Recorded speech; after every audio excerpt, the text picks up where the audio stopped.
Roll call, please. Mr. Smurl? Here. Mr. Schuster? Present. Dr. Rothchild? Here.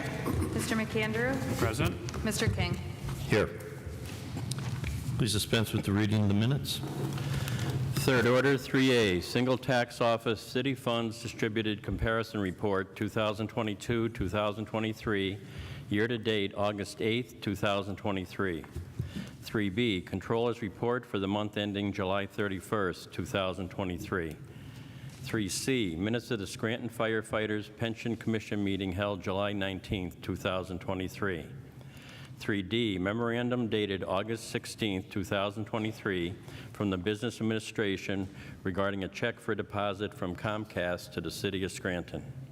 3E, Minutes of the Composite Pension Board meeting held June 21, 2023. 3F, Minutes of the Non-Uniform Municipal Pension Board meeting held July 19, 2023. 3G, Agenda for the Non-Uniform Municipal Pension Board meeting held August 16, 2023.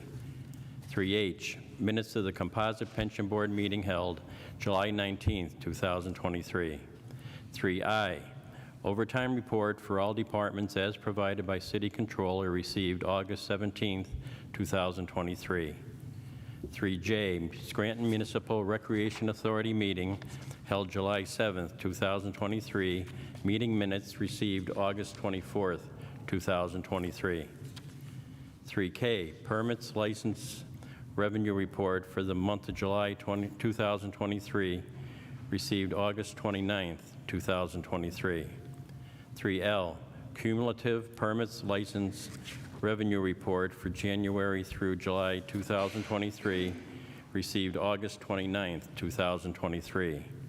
3M, Correspondence received August 30, 2023 from the City Business Administration regarding updated payroll preparation tax collections, updated as of August 22, 2023.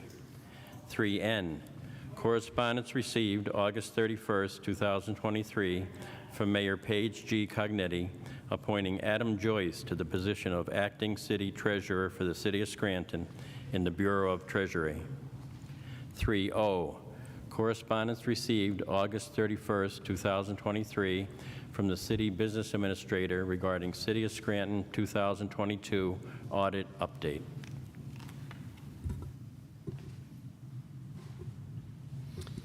Are there any comments on any of the third order items? If not, received and filed. Do any council members have any announcements at this time? I have two quick ones. So this Saturday, September 9th, will be Patriot Day. So there'll be a party to remember and honor at the Ukrainian Club on 237 Railroad Avenue. They will have entertainment by Kate and Pete, and it's from 7 to 10, and it's to bring your own pizza to share. And then secondly,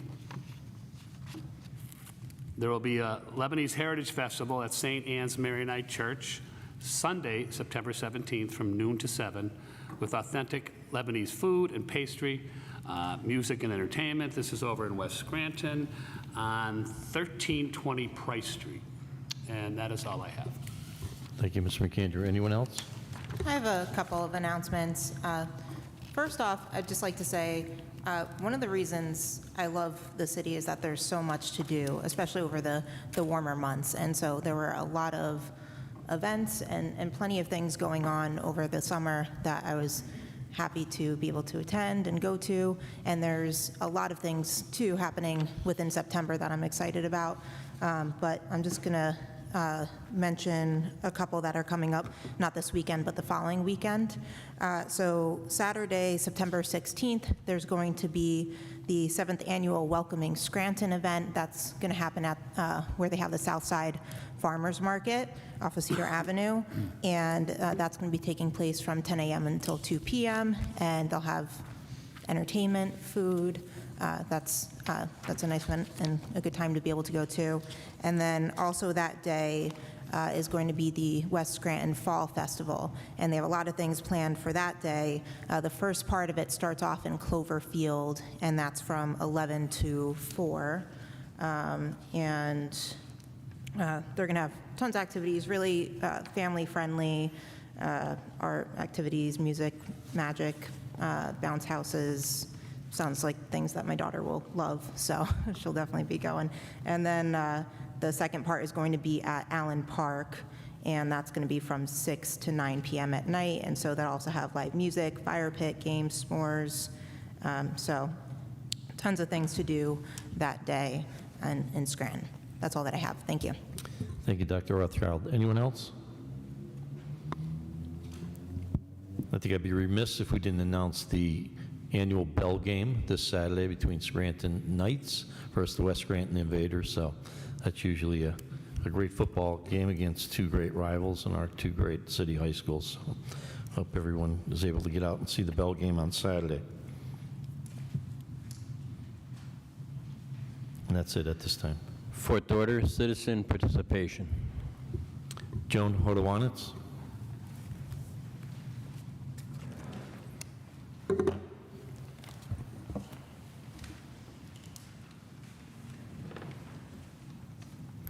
Joan Hodowanitz, Scranton. I have a lot of items I'm going to be asking for status, so if you would give me the answer in fifth order, so get your pens ready to write. First, I thought Festa Italiana was a great event, great food, great entertainment, and its success is is due largely, well, not largely, but the city of Scranton provides wonderful support from fire, police, and DPW.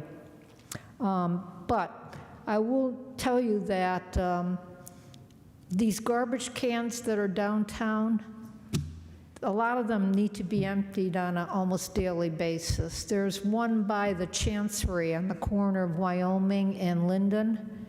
It's overflowing. So hopefully we can, there was a time when garbage cans were emptied daily in the early mornings, so they shouldn't be overflowing. The festival's long over. Status of the union contracts. The firefighters arbitration award was April 4th. That's 154 days ago, and it was 120 days to get the union contract on the website. We need to find out why it's not there yet. If you would update us too on the Pocket Park. Haven't seen anything done through the entire month of August. The audit, I saw that it's moving along briskly with the exception of audited financial statements from the parking authority.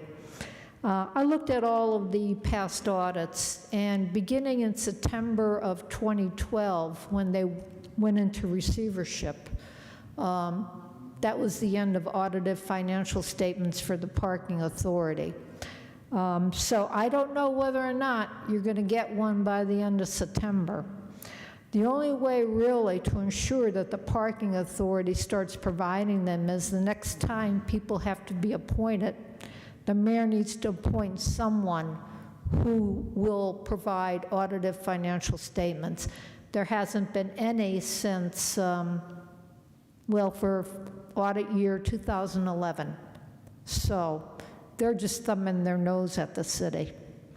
The RFP for audiovisual services for the governor's room, why don't we have an RFP for this room so that we can hear your public caucuses? I sat here again tonight, and you're basically talking to each other, and it's supposed to be a public caucus. So please do something about some microphones at that table. We need an update on the walkability study. When are we going to start seeing public input? Stormwater management, Rubicon. You should have gotten the MMO data by the end of August, so we know what the MMO is going to be for next budget year, and what's going on with that.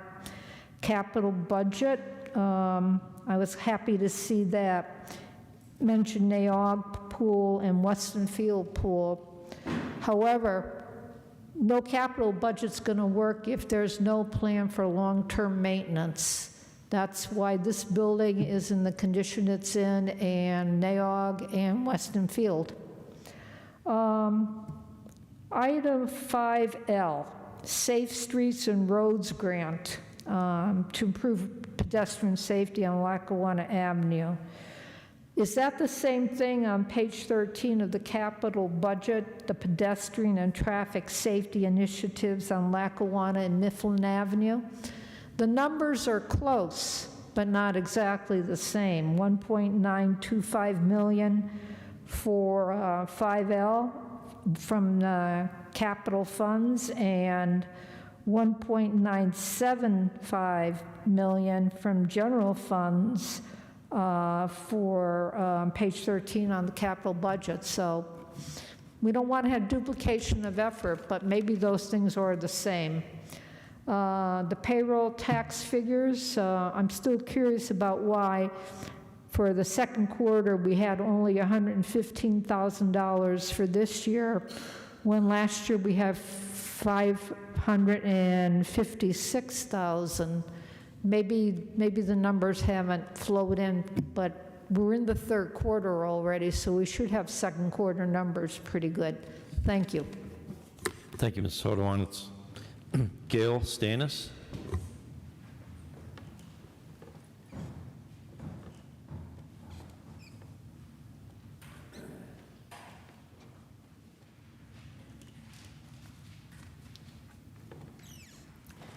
I'm here on behalf of my parents' property, 1030 Cooper Avenue. My parents are passed away. My brother and I own that now. And it's very sentimental. My mom was born there. But I've been calling for years. When my parents were alive, there was a handicap parking pole in front of their home. When they passed away, it was taken down, and there was a caution children sign put up. There's no children in the neighborhood. It's a very old neighborhood. I think it was put up because it was easier to put up another sign than take the whole pole down. It's leaning. It's an eyesore. It's right where you walk into the gate of the yard. For years, I've been asking if it could be removed. I heard that somebody was up taking pictures. They said the pole is in the macadam of the curb, and it would disturb the curb. My answer was, well, could it be patched? Well, that's another department. And I didn't hear nothing back. It's not just the curb that would need to be patched, the whole road needs to be paved. There's crevices, there's blocks of macadam all over. We look at a wall in front of us. That's what's across the street from us. You can't do anything about a wall. But above the wall is a bank, all overgrown, weeds, stink weeds that grew up to be big trees now. You can't go out on the porch. You can't even breathe out there. I don't know if anybody remembers Mayor Hanlon. My mom's talked about him. I was just a kid. Every summer, he had a crew of men there, raking the bank down, cutting it. There was a dump truck following the road with the men so they would rake everything into the back of the truck. That has to be 60 years ago. It's never been touched since. I've heard at the table, it was hard to hear, you were talking about a property that it looks like a disaster when it's not maintained. Take a look at Cooper Street. It used to be called Cooper Avenue when they changed it to street. Take a look there. I mean, you try to maintain your property. I just paid, I'll say, $1,000 to have awnings painted out front, to have the house cleaned on the outside, and then you look at this disaster. And maybe if the city is cleaned up, with these little side streets, it might give other people an incentive to clean up their own property than to look at this disaster. I don't know if you know where Cooper Street is, but take a ride down there and see what it looks like. Thank you. Thank you, Ms. Stannis. And we'll take that street number down, 1030 Cooper Street, if we could refer that to Department of Public Works, see if they can go over and address that situation. Yeah, first thing in the morning, Mr. King. Thank you. Ms. Stannis, I'm taking a look at it now, and you can see it from Google Maps. The sign is hanging almost into the front yard, correct? What's that? That sign is hanging almost into the front yard. It's leaning. It's an eyesore. And the bank that's above our wall, the main road up there is Providence Road. It's a really busy street up there. And I mean, it's just all over the road, even on Providence Road from the bank, going over the sidewalks. It's just, the area is just a disaster. We'll ask DPW to get over there. Thank you. Lee Morgan?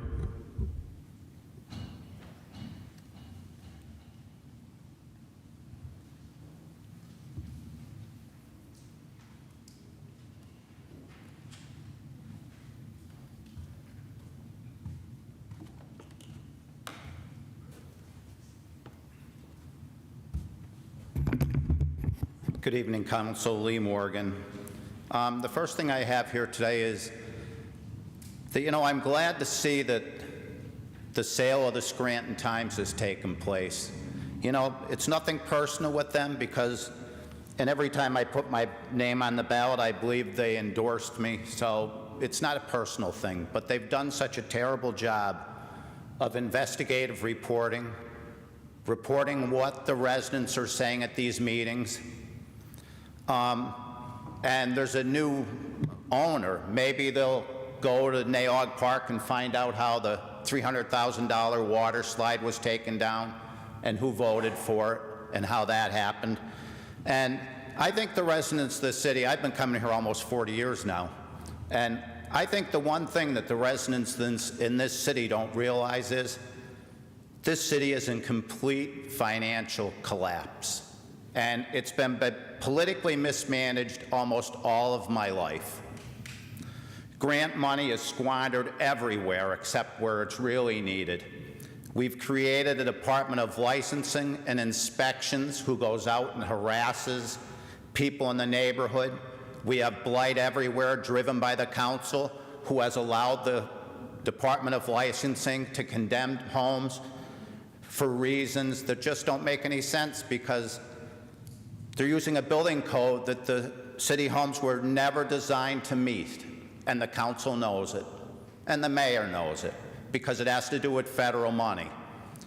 We've been so misrepresented. I had an ancestor that was on this council in 1866. My daughter told me that, and nothing personal, but I want to see everything he voted on. And if that council was as corrupt as the ones that I've lived under my entire life. We just got done talking about a football game that's going to take place here.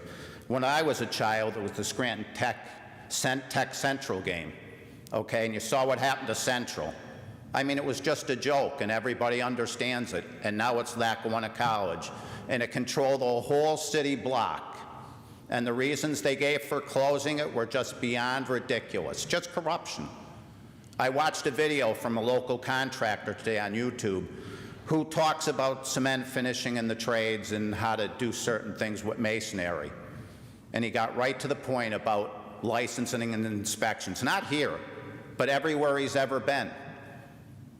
And just the terrible things they do to people because they want to control things. And when you ask the inspector to come out and sign something on what he's talking about and what the law is, they won't sign anything because they know if they put the signature on something, they're responsible. There's no way to, and every time you need a witness with you whenever you deal with these people. Now, I've had some run-ins with them. I've asked the council to investigate them and find out what's going on. I've got a copy of it. I asked the council to look and see why ECTV locked me out of the studio when I was talking about rewriting the city charter.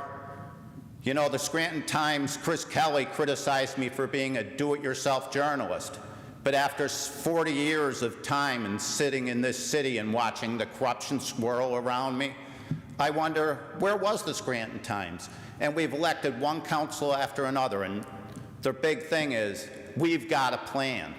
Well, the residents of this city, they can't live waiting for another plan because the city is disappearing. Look at it for what it really is. When I was a child, there were 101,000 people here.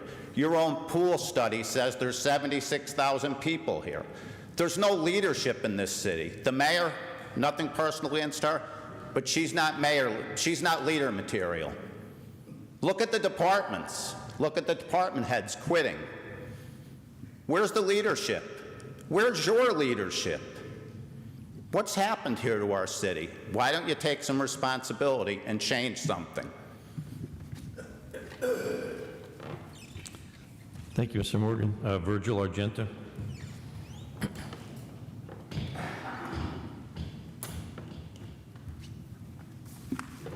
Virgil Argenta. Mr. King, as an educator, would you allow your students to take a test without studying? Would I allow them? Well, then that would be their responsibility to study for that. Why then would you vote for resolution number 280 of 2023 on a contract allowing Mofanen to perform community health safety landscape analysis for the city of Scranton without reviewing the contract and without having the results of the 2022 contract of work performed by Mofanen in order to assure the taxpayers that we're not paying for duplicate service that was already paid for in 2022.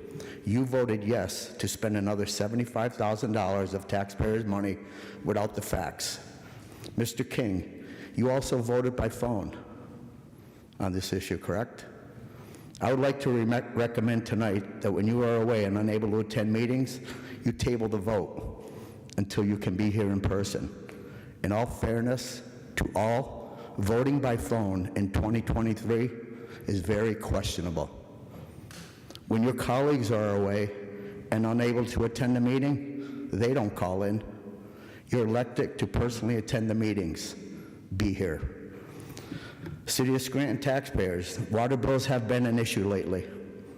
Does anyone on council know when the last water study was performed as to the quality of our city drinking water?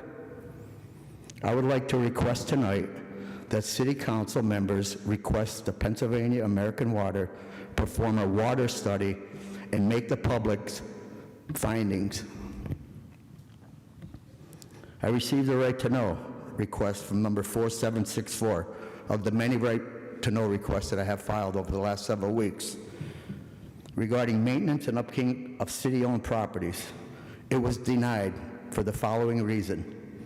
The statement from the city reads as follows: upkeep of city-owned properties and lawn care information for city-owned properties does not exist in the possession, custody, and control of the city of Scranton. The city of Scranton has no records of maintenance, upkeeps, of names of lawn care companies.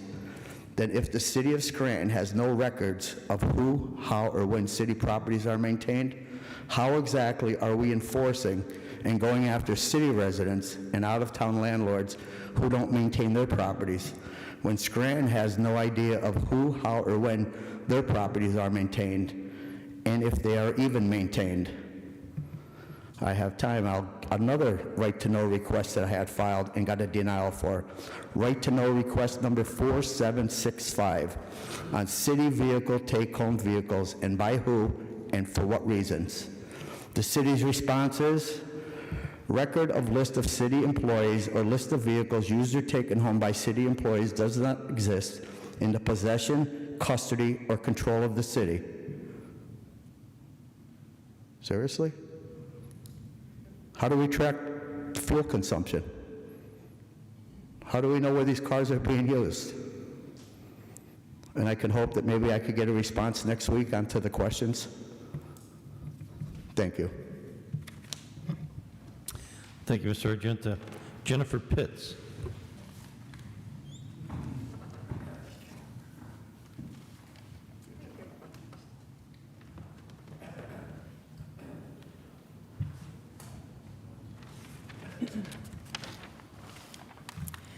Good evening. My name is Jennifer Pitts. My husband Ronald Pitts and I have owned a home on the 1800 block of Ferdinand Street in North Scranton for over 22 years.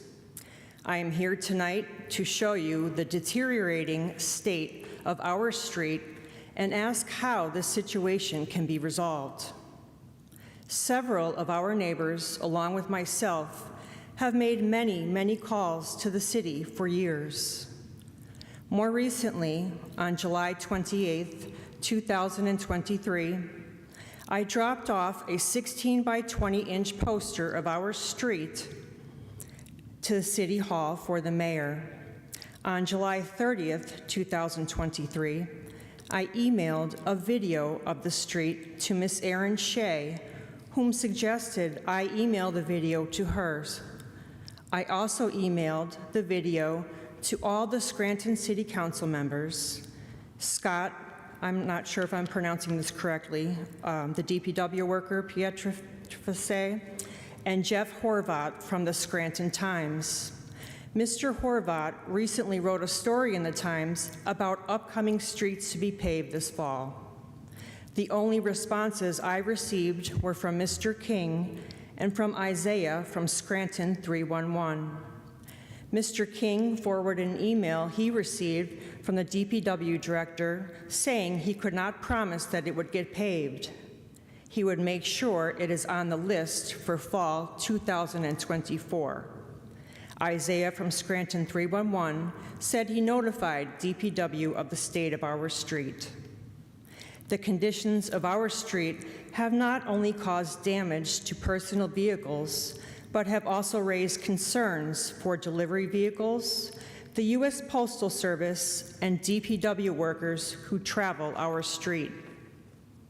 In closing, I would like to mention that several years ago, there was a local area contest for the best pothole pitcher in Scranton.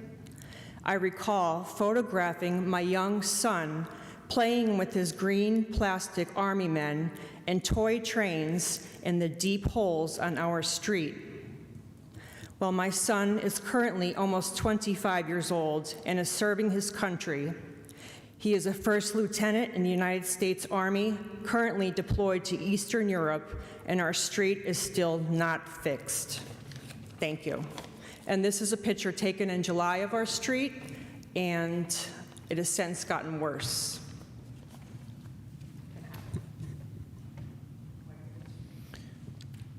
Are you going to leave that here, Mrs. Pitts?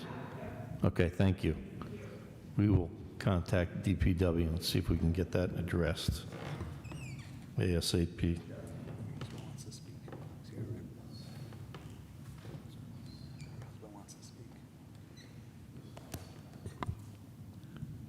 Michelle Bernatsky.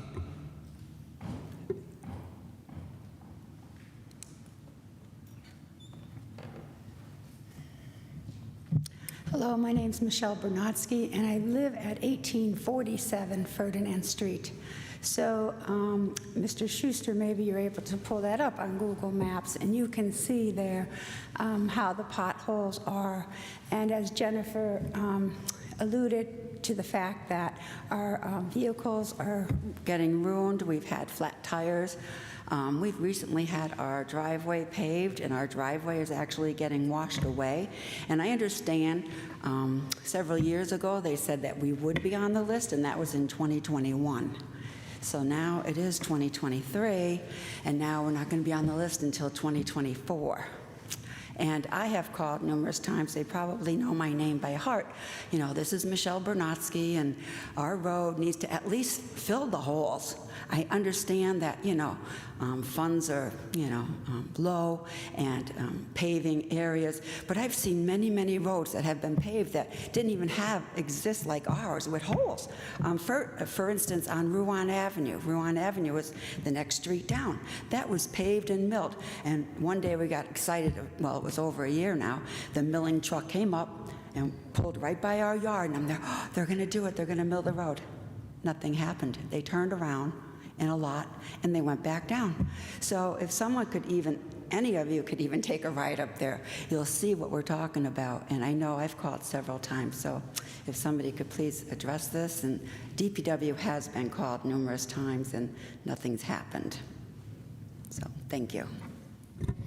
Thank you, Ms. Bernatsky. We will absolutely ask DPW to get on that area. Len Cerebro? There's two more speakers if you want to speak after them. Yeah, I'm sorry, I have to follow the list, and then speakers will be able to come afterwards.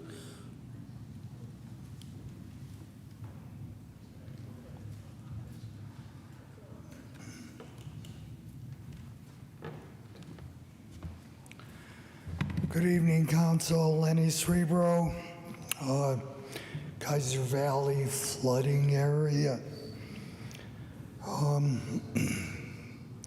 Yeah, you people from Ferdinand Street, you got about a 5-year minimal to wait for anything getting done.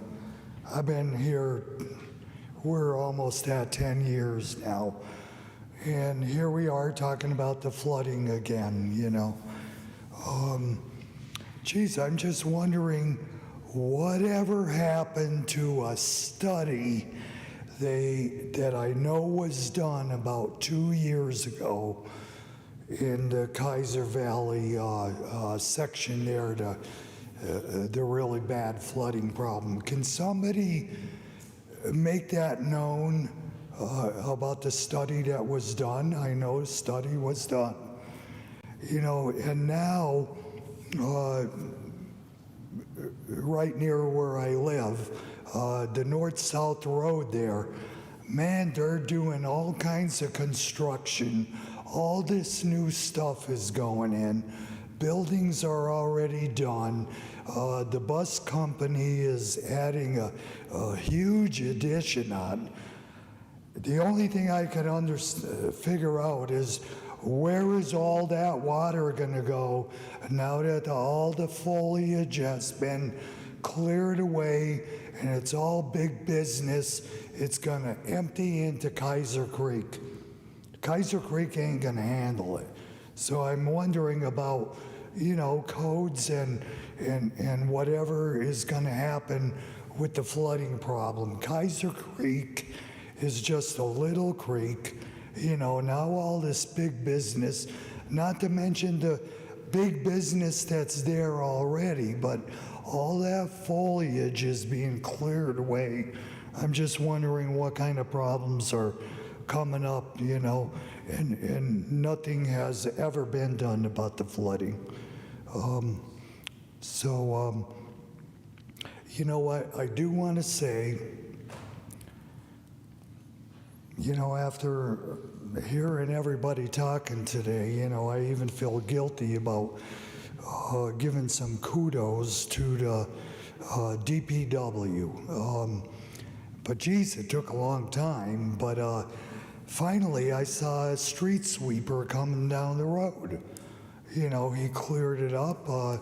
I did have to ask him about if he can cut back the foliage, you know, in my area there, because the flooding brings rocks, I should even call them boulders, to the Lafayette Street and Merrifield and Price Street area there. You know, when we get the heavy rains, all kinds of crap all over the place. But now, I know that if it would be a lot better to get a pole number, a light pole number, but the vines are so overgrown. The corner of Dewey and Lafayette, the street lights that are on 2 poles there, I can't even get near them to get a pole number. But I could tell you that the pole that has the street sign of Lafayette and Dewey, can you send somebody out to, you know, do something about the vines? Because the street lights are doing no good at all. They're completely covered by the vines there.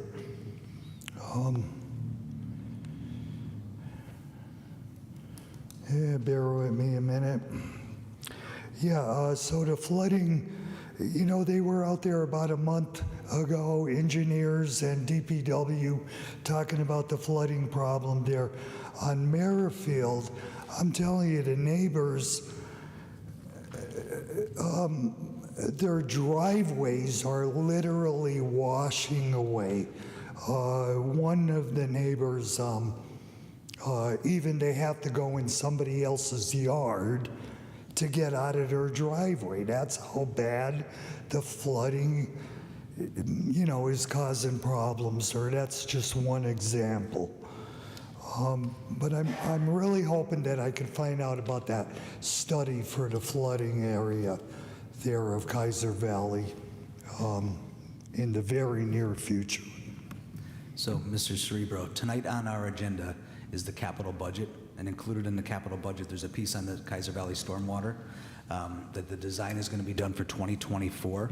So this is the next phase of that study. So last summer, when the robotics crews were out doing the study in the area, the design phase is going to occur in 2024, according to the capital budget. And then for between 2024 and 2026, there's going to be the construction phase, which is $9.6 million. Okay, but it'll be public information about the study? It's actually, well, the study has been completed.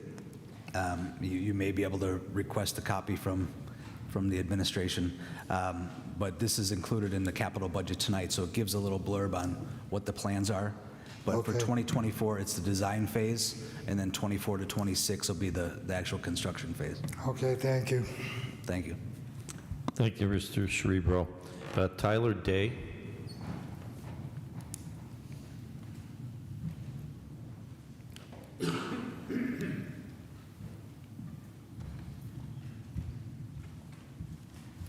Good evening, Council. Tyler Day from Scranton. A couple of things I want to talk about tonight. The first being there's an issue with graffiti in Greenridge. F-U-G-A-F-I-N-O is written on the back of a bunch of traffic signs and on a few traffic signal boxes on Market Street and even across the river. There's some on Market Street and Main Ave. And then it's very prominent going into the Greenridge Shopping Plaza where the Giant is. I also know that many of the council members have said that they adhere to the broken windows theory of policing, and there is that graffiti at the Greenridge Shopping Plaza. Over the summer, there has been panhandling as you go in, and then there's the awful thing that happened there a couple weeks ago at the dollar store.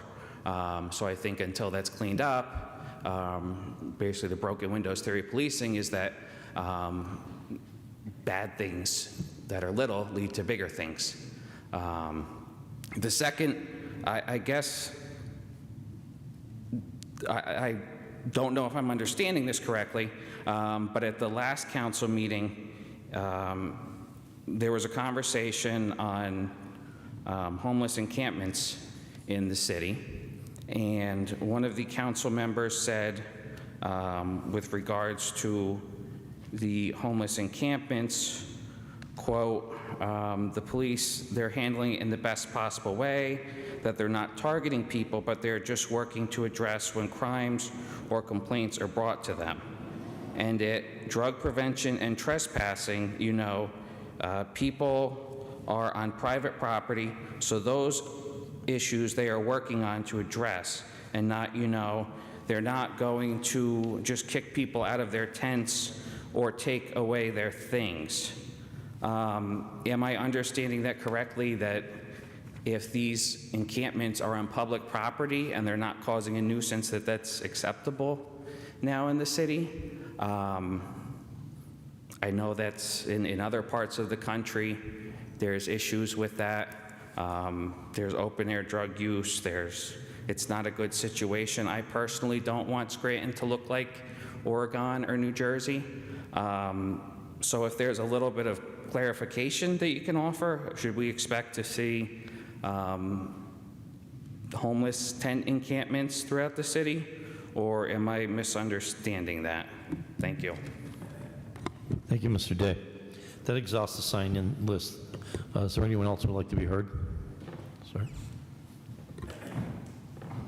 And if you could just state your name and address, appreciate it. Pat Schofield, lifetime North Scranton resident. We're talking about Ferdinand Street up there. I don't know if any of you guys are aware. We've been beating you guys up, calling everybody, right? All we keep hearing is this project is under a study by FEMA. Is anybody aware of that? Like down at the DPW, the big joke is we're up here in Beirut. It's really not a joke. We have no sidewalks. We have no fire hydrant. There's no storm drains. It is a total mess. You're ruining the value of our homes and everything. People think they can't believe that we're living up there like that. They come up to visit and stuff, and we feel like we're embarrassed. And we've been trying to beat you guys up with this, and I know all you guys seen this picture before. DPW, everybody knows about this, right? And I can't believe that nobody knows that this is supposed to be a FEMA project, and you can't keep laying it on them. This has been going on for years. And I wish you guys would really dig into this and find out if this is really a project or what. Because again, when this free money came to pave roads again and everything, we're like shocked. Like, why can't we get this done? So, I mean, I wish you guys would dig into this and find out and give us some answers. Because they just wait for us to keep calling and blowing us off, and it's getting old. Thank you. Have a good night. Thank you, Mr. Schofield. Is there anyone else that would like to be heard? Can I ask Frank? Mr. King? No. Mr. Voldenberg, can we check into Ferdinand Street, see if it is part of those FEMA projects? Or firstly, if it is a FEMA project, and number two, if it's a FEMA project that's associated with the disaster code of 2018? I will. Thank you. Good evening. My name is Mike Bernowski, also from 1847 Ferdinand Street. And my wife was just here complaining about the blacktop, and she forgot to say that we were living there for the last 38 years, and we never saw the road blacktopped in 38 years. And the pictures are there, and she forgot to say that, and I just want to bring it to your attention. She forgot something, and thank you. Thank you, Mr. Bernowski. Is there anyone else who would like to be heard?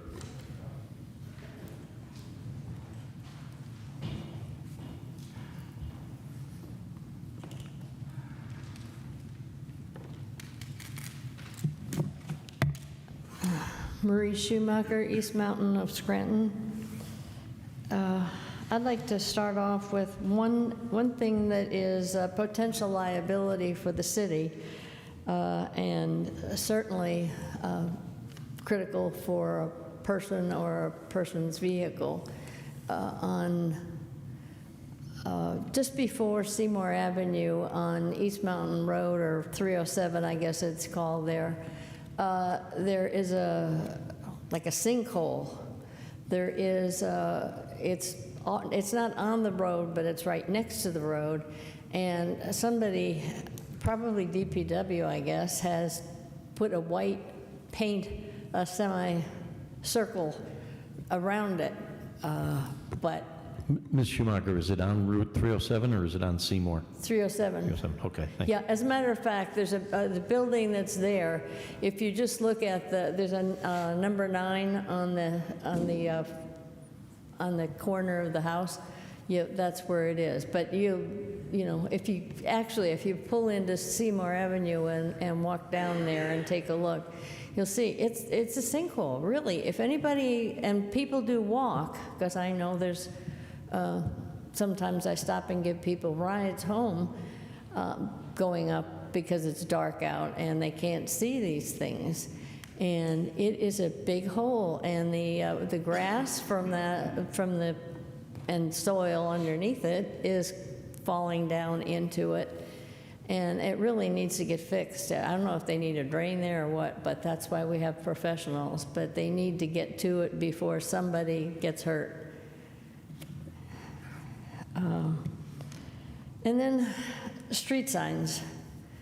I don't know if you're aware of it, but there's a lot of people complaining about the rapidity that is non-existent with these street signs. So I would like to suggest tonight that we've got a capital budget coming up. We should amend that, and instead of depending on DPW, I'm not, it's not DPW's fault. They're doing it in addition to their jobs. But certainly there are companies out there that could get this done really fast. I think that was the plan, actually. They were looking to try to hire an outside group that DPW would make them, and then they would install them. What? No, you mean they're, no, tell me it again. How about? I'll let you speak, and then I'll address it in fifth order. Okay. Okay? Okay, yeah. I don't want to take up all your time. Yeah, and then, I can't read my right. Oh, the other thing, and Joan, I think, talked about it tonight briefly. The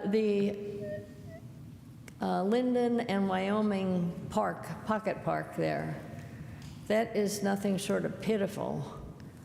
Nothing has been done. Supposedly, the Scranton Tomorrow had the money and contracted out with somebody. I didn't take the time to see who the contractor is, but nothing is happening there. And that I'll have an should be- update in fifth order on that as well. Oh, okay, good.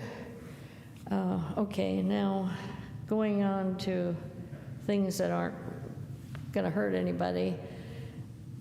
On the $125,000 for Sorrenti, we were told that Sorrenti would be, we would get revenue from the use of Sorrenti. So I would like to suggest that they use the revenue that they're getting. But I know they're not. Nothing's happening. That is pitiful. I don't know why we can't do things right, or at least be honest about what is going to be done.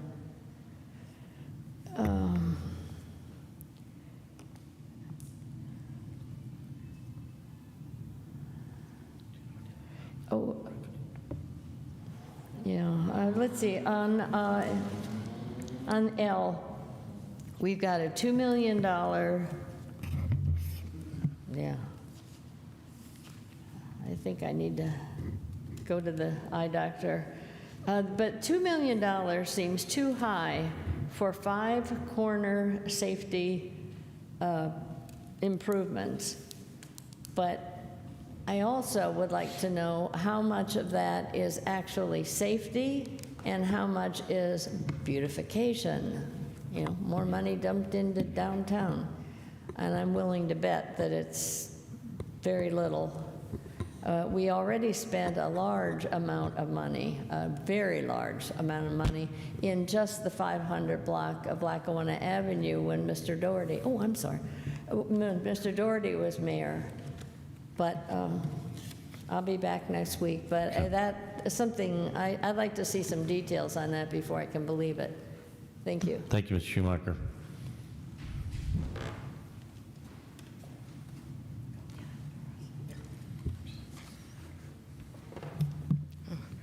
Hi, Doris Kolosky, Hill Section, Scranton.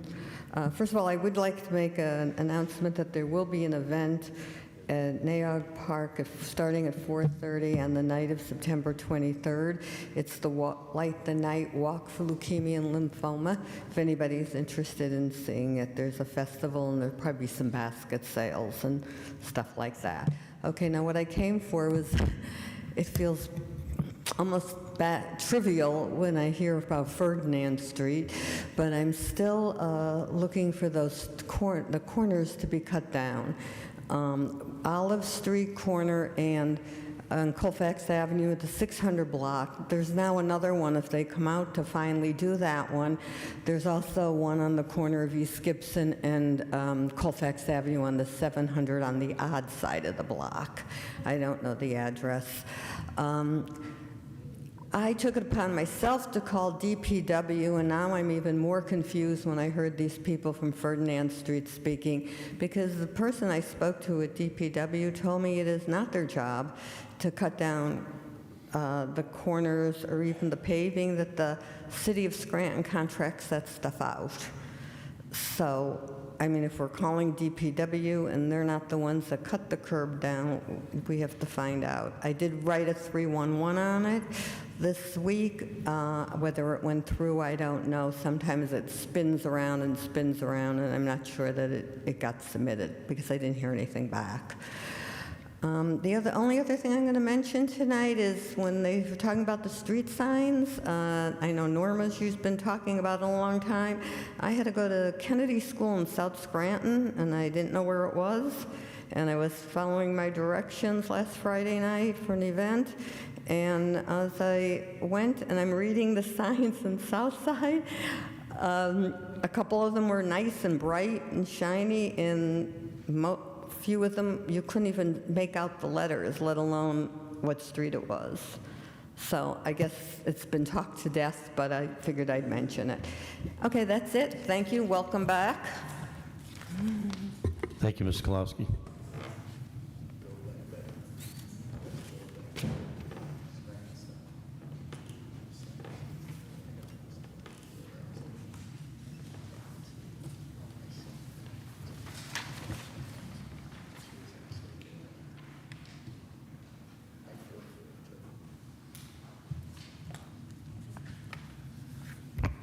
Tom Coyne, Manuka. There's so much to talk about and so little time. So let's start out on the cusp of the financial reports, taking a review.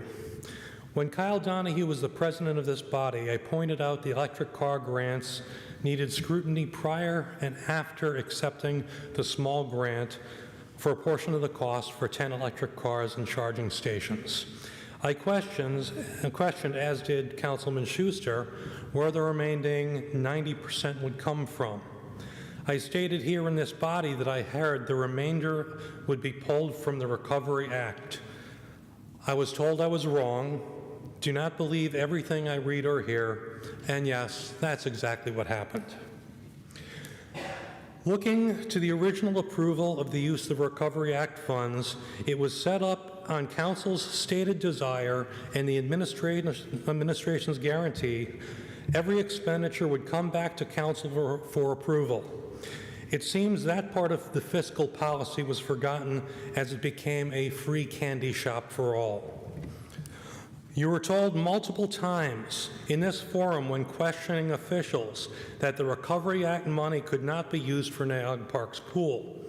I supplied proof, reviews that showed it could.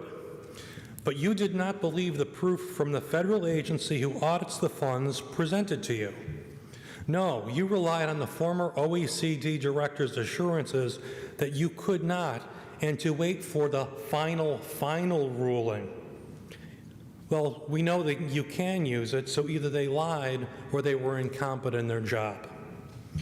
While they spend, you refuse to oversee. You refuse the job of being the financial arm of the government and refuse to pull back the purse strings when the administration is non-compliant with agreements. Electric cars. Originally stated, we will be purchasing them. That turned into a lie. We are leasing them for 5 years. Great deal as the battery is no longer an issue, but a clear review is hard because from the Recovery Act portal, some of the drop-downs lack the ability to drill down in categories. We see dual payments in June 2023 for electric cars, but based on the monthly number, maybe it was for charging stations or back billings, you just can't tell. The monthly cost is $5,701.68, and it's for 5 years, this contract. That's $342,100 for 10 electric cars, or $34,210 a car. And at the end, the city owns nothing. When pulling up the Chevy Bolt at the MSRP, I'm sure you're shocked to see that on average it costs $28,000 to purchase. no discount from the manufacturer price.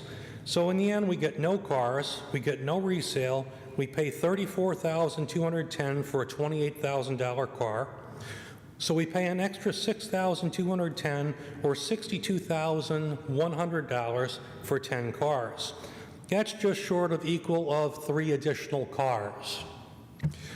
The leased cars are owned by the businesses, such as dealerships and leasing agencies. They qualify for tax credits under the commercial vehicle tax credit. Why aren't we getting that discount passed along to us? If it's cheaper for them for us to lease it, why aren't we negotiating cheaper rates rather than more? We're paying more than retail. We must really be a flow in cash here. From the recreation notes, the authority minutes, a question was asked to Mr. Smurl. Why can't we use the previous pool study? Do we have an answer to that? If we do, I would like to hear it in fifth order. Rental clarification. They include specific variations for the Scranton Housing Authority. 2 issues. It should be added that they shall comply with the minimum requirements for the city and properties. And as they are not-for-profit, we have precedent now that non-for-profits and non-profits should be charged these fees. When are the university dorms for the city of Scranton going to be billed the residential fee, as we now have precedent that they are indeed, as a non-profit, required to pay them? Last, we have the pool splash pad for $8 million. The survey was put up during on the website in council session. It was up there for about a week. No notice for the public to actually go out there and fill out this survey. It's nice when pool surveys for the public are put out and presented for public feedback, specifically when this body is in session, so there's no public announcement for the public to be aware that it actually exists. Thank you. Thank you, Mr. Coyne. Mr. Voldenberg, in the past, we've reached out to the administration about the rental fee for the University of Scranton. Could we do that again and see where we're at with that? We will. Thank you. Good evening, Council. Dave Dobson, resident, taxpayer. We have 3 people up there concerned with education, and there's a little cartoon. I don't think they could zero in on it, but it says some parent objected to Arabic numerals. We have Moms for Freedom, or Moms for Liberty. And they're running around the country, of course. I don't know what third grader needs to understand about sexual orientation or something like that. I don't care myself. But they're using Roman numerals for equations. So I'll give you just a little peek at this. And I brought this in, projects to smooth traffic in Mid-Valley. Now, about 4 stop sign areas, the state is going to spend over $700,000 renovating, not replacing, renovating. And that's an example of how much stoplights cost. You're talking probably $250,000 per intersection on certain intersections. Now, we have a pension issue which hasn't been brought up tonight. Once again, $21 million has been lost from the firemen and policemen's pension in the year of 2022. $21 million. Now, what did we have it invested in?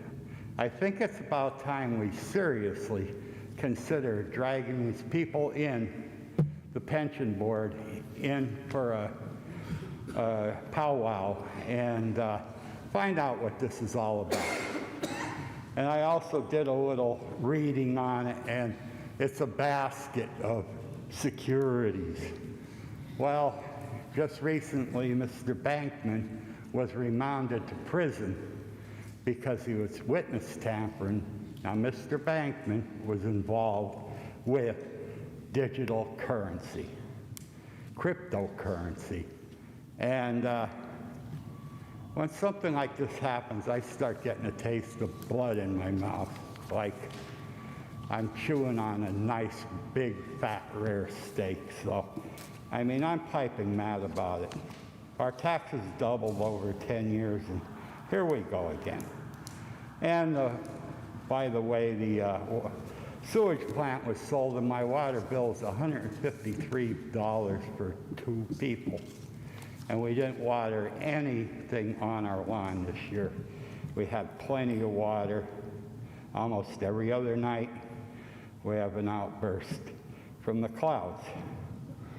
Now, in Chester, the stormwater issue, Chester College or University, they don't have to pay for stormwater because it's a nonprofit and it's considered a rain tax. The judge has declared it a rain tax.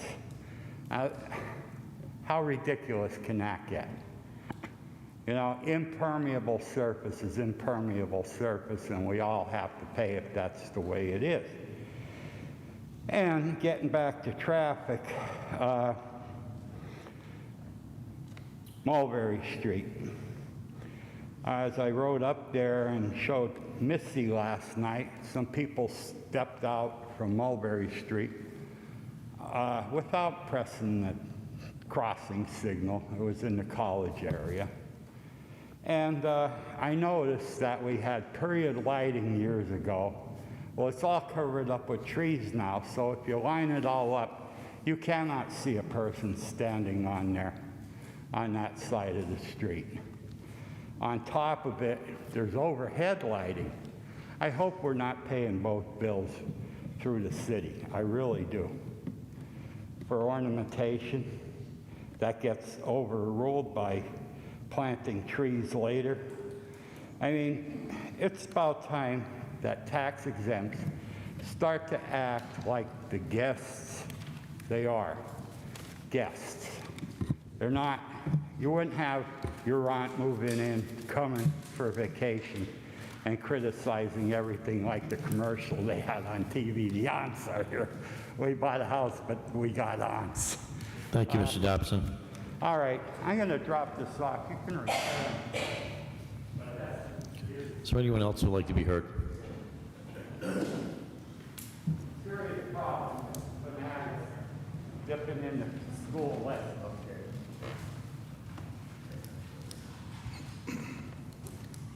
Good evening, Council. John Howe, Green Ridge resident. I just want to say welcome back. It was amazing this weekend seeing all the people from outside of our city come and enjoy what we have to offer. The only gripe I have with that is that what makes them not want to stay, right?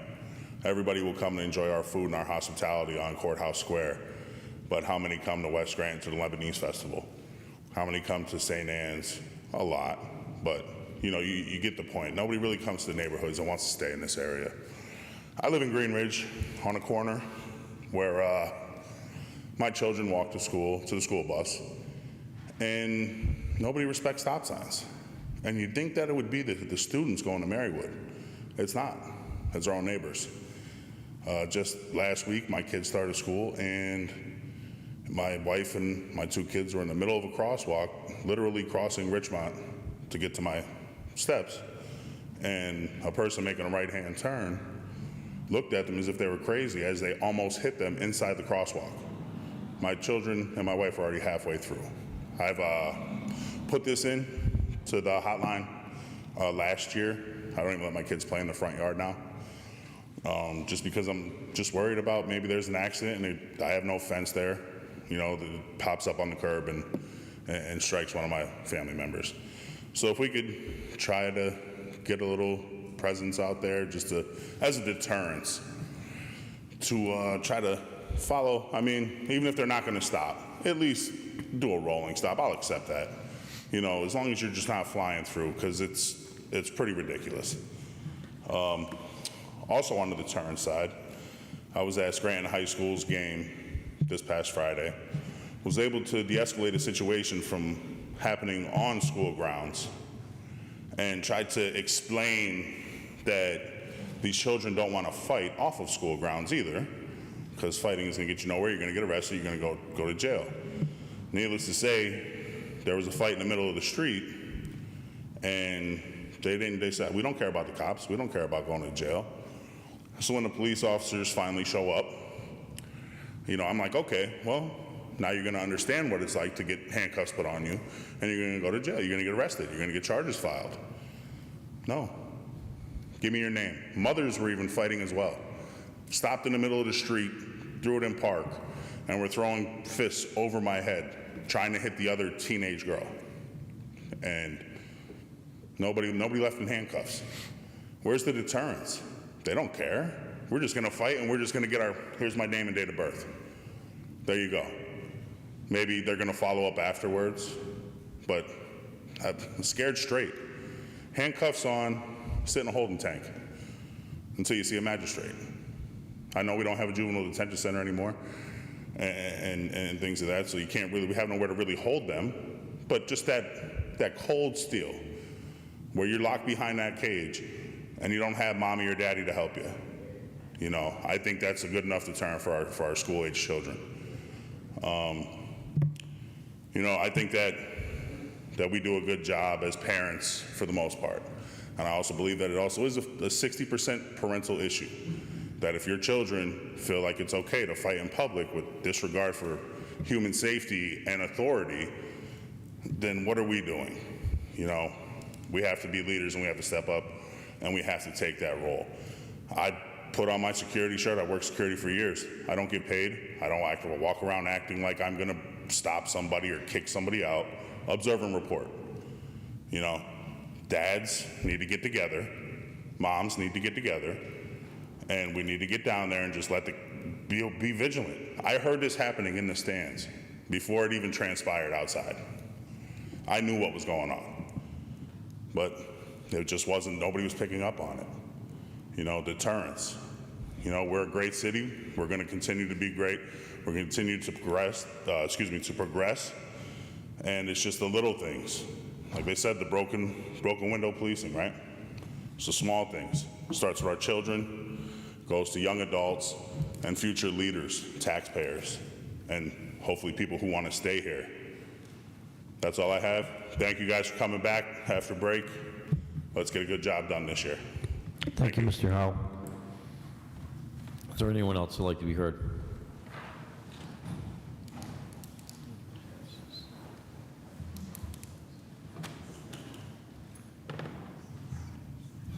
Delmar Gazevich, Scranton City taxpayer.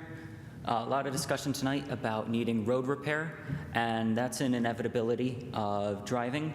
We know that automobiles destroy their own infrastructure at a much higher rate than every other mode of transportation, and that's something we've come to deal with and put up with over the past couple years. But the state of the roads are getting worse, and the number one reason for that is automobile weight. So the more cars drive on a road, the more that they destroy it. But this is by orders of magnitude based on weight. An SUV destroys the road at over 5 times faster than a sedan. And this escalates to the point where a sedan versus an 18-wheeler, an 18-wheeler cab alone does 18,000 times more damage than a sedan. So this is going to become a lot worse in the coming years, as 70% of new cars purchased are SUVs and trucks. So more and more people in our urban areas, and I'm sure you've all have seen it, are going to be driving these big, heavy cars that are just going to annihilate our roads. Add into that an increase in electric vehicles, which are on average twice as heavy as a gas-powered vehicle of the same scale. And we're looking at a huge amount of weight on our roads, tearing them up at a rate faster than we're going to be able to repair them. Now, you guys know me, so you know exactly what the solution is, and that is reducing automotive transit in favor of primarily rail, and getting people out of the cars and into walking, using our buses, ideally trolleys, but we'll get there. And using the trains to get around is going to help us save a lot of money on road repair and road infrastructure. Again, if you take a look at all the people who came to visit the Italian festival this weekend, a huge portion of them had to drive. So that's now a lot of cars in a very short period of time, driving all over the roads right in the downtown, and that's going to increase the damage to the roads. And a lot of these people are coming from Pittston and from Old Forge, two places with huge Italian populations. And if they could have gotten on the train instead, driven into and out of the city on the train, they wouldn't have to worry about parking. You could save a lot of space and save a lot of money on road repair and road infrastructure. Now, it was mentioned earlier about the homeless population in Scranton, and it is a shame. Looking at rental prices, you can't be that surprised. It's probably going to increase too. But I've lived in two cities where there was little to no homeless population. The first one was a city of 650,000 people, Wrocław in Poland, where people there were well taken care of by their government and by their community, and thus there was very little to almost no homelessness in the entire city, a single city with a population bigger than the entire Wyoming Valley. The other city is Wilkes-Barre, in which their police department quite regularly, and even without the authority of the council and the mayor, destroys homeless encampments, cuts apart their property with knives, and forces them out over a 2-day period. This was just, I want to say last year, was a major complaint at the Wilkes-Barre City Council. So as we see these populations in the area, I think we have to consider what of the two methods we're going to go with. Are we going to try to take care of our people the best we can, or are we going to go at them with knives? Thank you. Thank you, Delmar. Is there anyone else who would like to be heard?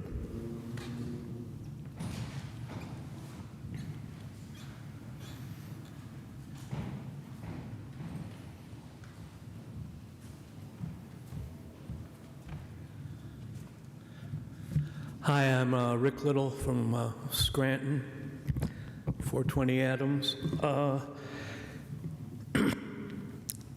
Listening to all the stuff about the homelessness and the police responding to it, I just think that probably the main cause of homelessness is the Lackawanna court system. And the reason I say this is because I've talked to a lot of people down there. They used to live where I live at Scranton Housing Authority, 420 Adams, and they get taken to court for anything because they have signs all over. It's Scranton Housing Authority, which I guess, which I know turned into a corporation in 1939. It's a funnel. It's a funnel for federal money coming in, and it's basically turned into a voting farm, so these people can vote in the next Democrat representative. That's how they work. And the man in charge, Carl Lynott, I mean, it's taken me about 10 years to figure out what Scranton Housing Authority is and who runs it and how it got to be where it is. But they got a system where they have this manager woman, and she's a device. She's just designed to anybody who makes a complaint.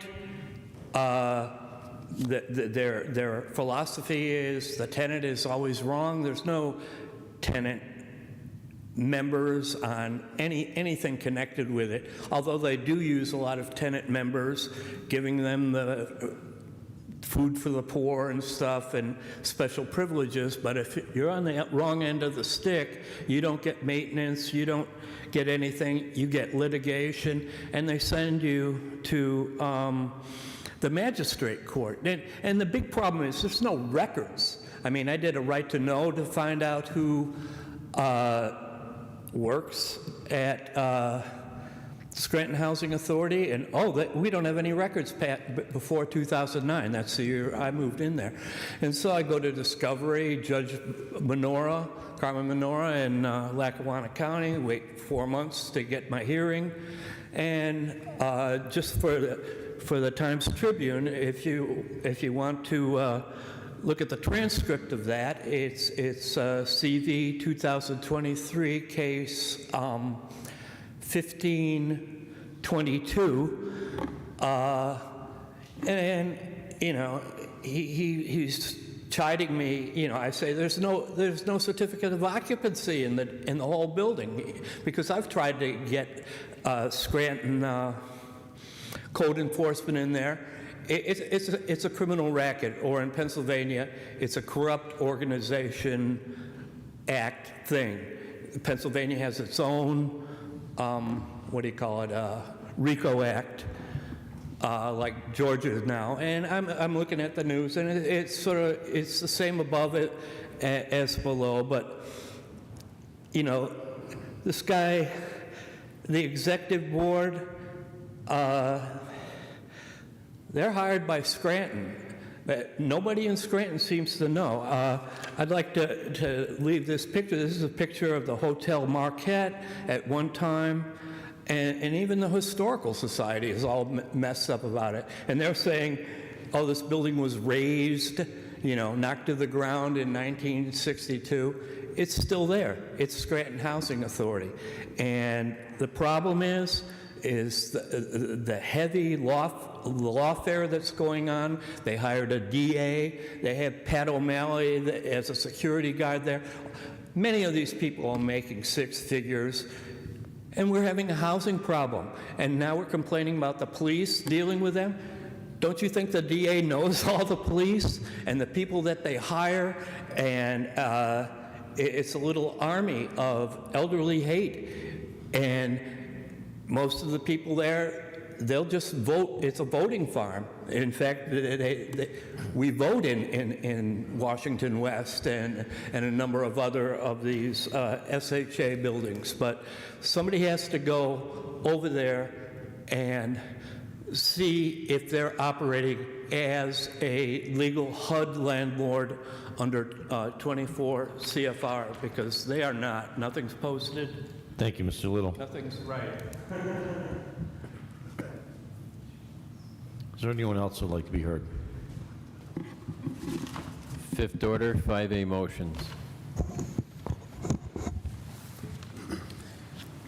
Mr. Smurl, do you have any motions or comments? I do, Mr. King. Mr. Voldenberg, the following two requests I've emailed to you. But it's about underpasses for commercial vehicles, height restrictions and weight restrictions in the city of Scranton. I see that our traffic division is working on plans to re-sign everything and do that all over again. Although I know there is a GPS system for commercial trucks that they use, and it gives them a route where they would actually not run into bridges, and it also gives them the weight classifications on every street. Now, I don't know if Scranton is listed on those GPS systems, so I would ask that you would forward that to Corporal Iannuso and the Traffic Division and see if we are listed in that. That may deter some cars or trucks from coming down. I know they get stuck even coming down River Street, and they bottom out and they have to get tow trucks out of there. And one guy said the GPS had led him that way. So, and I don't know if that was a commercial system or a standard GPS. The second one would be also to Corporal Iannuso and also to the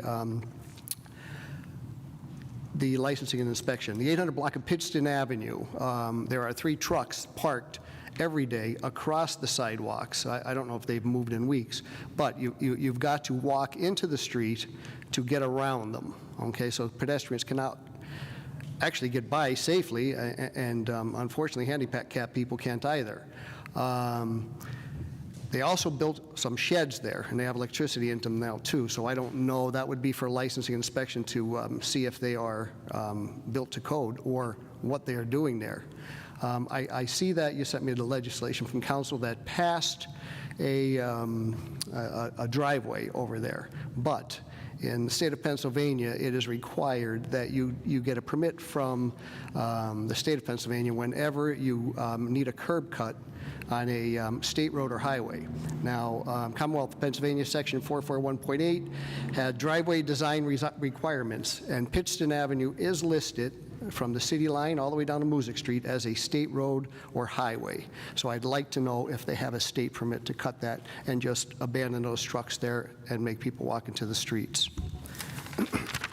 The second thing I have is the update on NAOG pool, on the pools. We had a meeting about 10 days ago on the pools.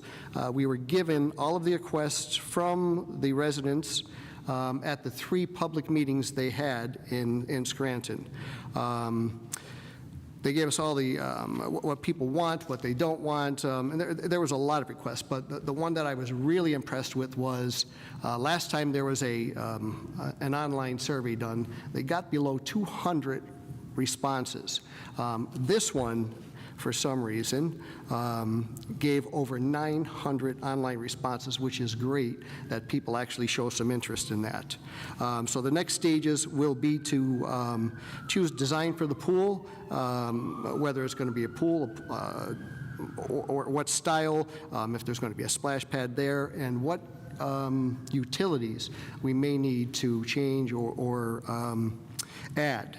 And now the funding for the pool, and I hope it remains all, whether it is all done under grants and different types of funding, but not to include any tax increases to any of the citizens of Scranton. And the last one I have is myself and Council President King have been discussing ways to deal with blight. We were discussing this about 5 weeks ago, and this is a first step of what we've come up with to begin to try to handle this.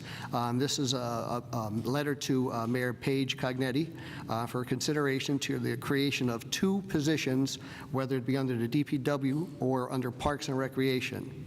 The job description would be to maintain trash, grass, weeds, brush, overgrown shrubs, graffiti, and also snow removal, and to keep abandoned property secure, such as broken windows and doors and stuff. The areas that they would be maintaining would be city-owned properties, such as land bank properties, abandoned properties, tax delinquent properties, all the sidewalks on the bridges leading into town and out of town, the underpasses under the viaducts and stuff, the sidewalks and areas that seem to never get clean. I did provide a list of the equipment that we feel necessary for that. And this was given to all the council members today and sent to Mayor Cognetti for her consideration, and I hope we get a response on this. Now, the city seems to have no problem going out and citing people for overgrown grass, weeds, shrubs, or whatever. I find it difficult to go out and cite people now when we're not even taking care of our own problems. So I believe we need to address this immediately. That's all I have. Thank you. Thank you, Mr. Smurl. Mr. Schuster? I have a few things. We did talk about a lot tonight, so I hope I get to discuss everything. A few years ago, we did discuss when there was mid-level management positions put into the budget that we did not have enough people to actually do the work, and that we would rather look into people maybe in the Parks Department to look to actually do the work rather than manage. Over the last 3 years, we've added some new positions in management. We've added some increases in salary. So with what Mr. Smurl just said, I hope when we're looking at the budget this year, we're looking at items like that rather than salary increases for employees. Didn't plan on talking about this tonight, but I have the Chevy Bolt here in front of me. We do have the capital budget on the agenda tonight. Included in that capital budget, there's 4 additional electric vehicles that are included in that.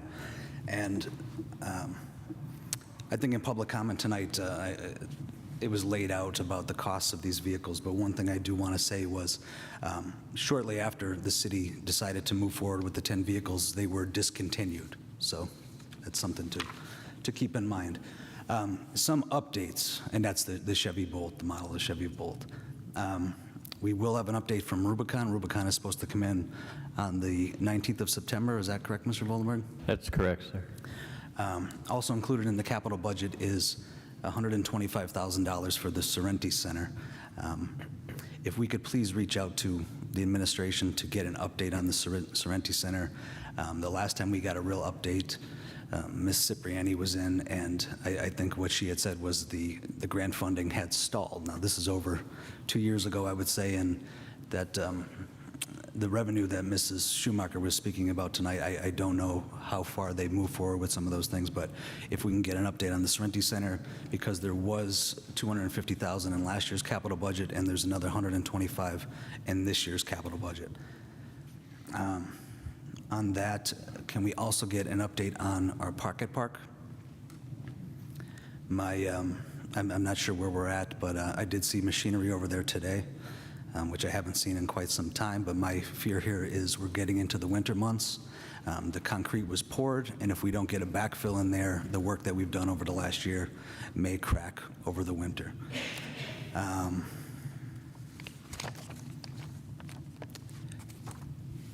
At our last meeting before break, I did inquire about breadbasket, NEPA.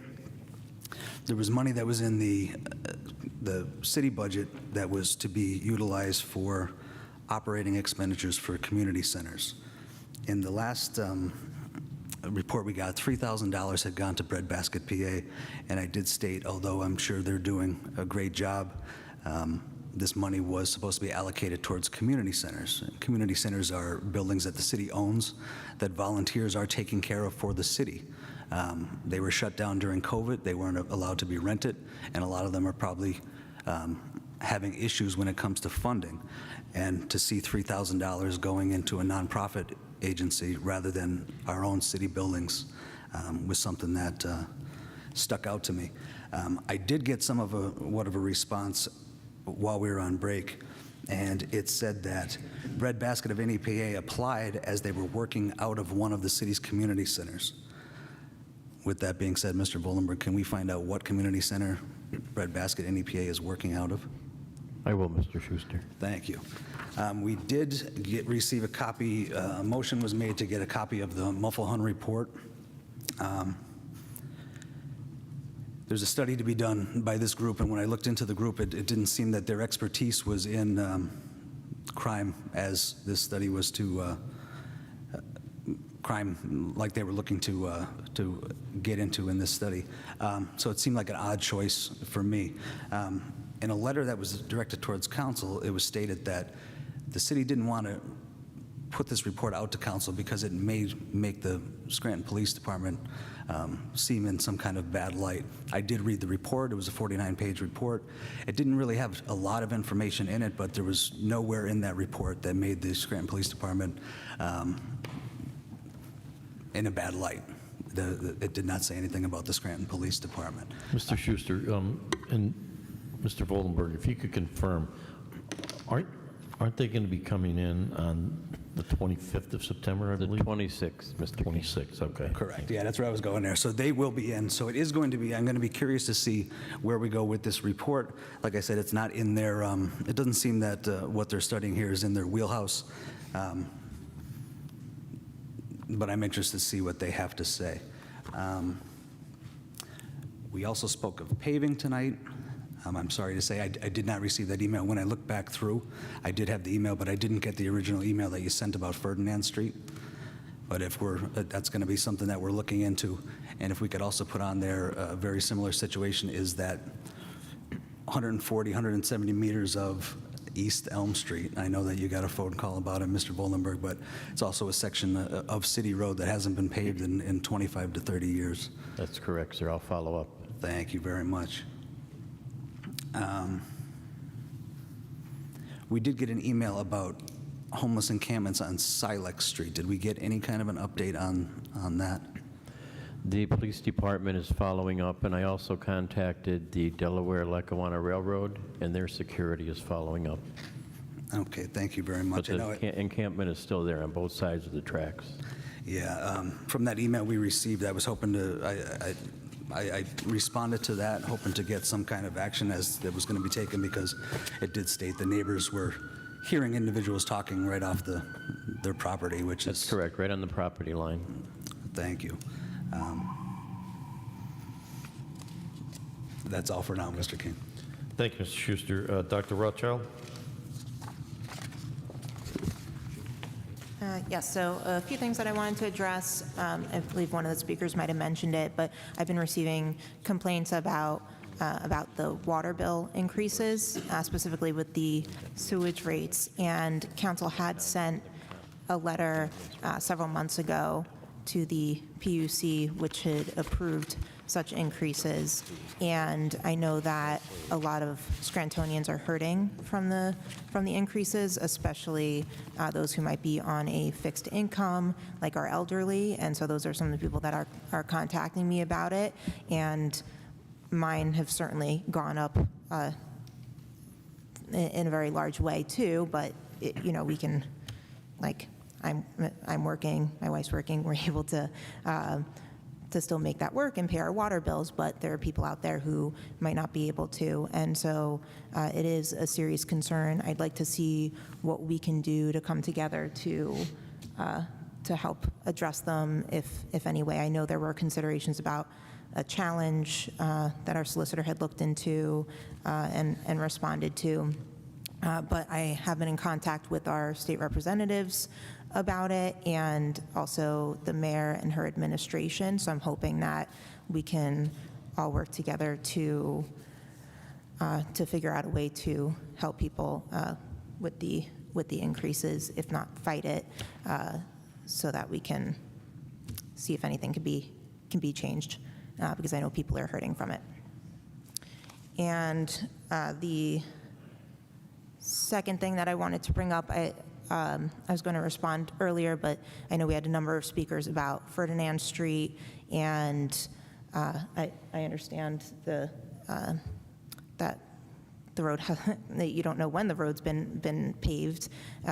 Obviously, it's been a very long time and is in need of paving. And I had reached out to Mr. Voldenberg to check in on the issue, and the email he had forwarded was from Director Petroface, and that was if the money and if the time allowed to get to it this year before the cold sets in and becomes difficult to pave. So I know they come out with the paving list, a few months before for the spring and the summer list, but I certainly think that this needs to be prioritized and added to it, and happy to continue to follow up to get the street paved. I'm not sure, I know someone had mentioned back in 2021 that they said they were going to be put on a list, so I'm not sure what happened there at that point.